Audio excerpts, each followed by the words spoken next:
My name's Giora Morein, and on this episode of Agile QuickTips, I'm going to talk about how introducing a learning-focused daily Scrum might make your overall team and their sprint a lot more learning-focused.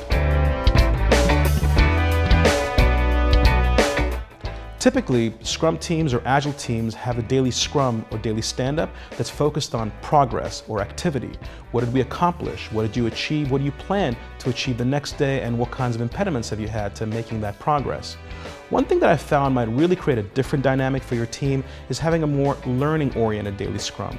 The questions might be like, what did you learn over the last 24 hours? Or what do you plan to learn till the next Scrum? And what kinds of impediments or challenges exist to that learning?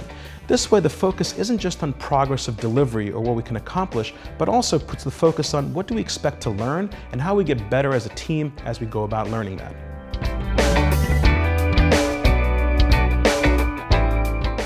I hope you enjoyed that Agile Quick Tip. More importantly, I hope you found it valuable. And if you did, come check out my website at thinklouder.com. Follow me on Instagram and on Twitter at Giora Morein. And then be sure to check out the links in the post to get more information. See you next time.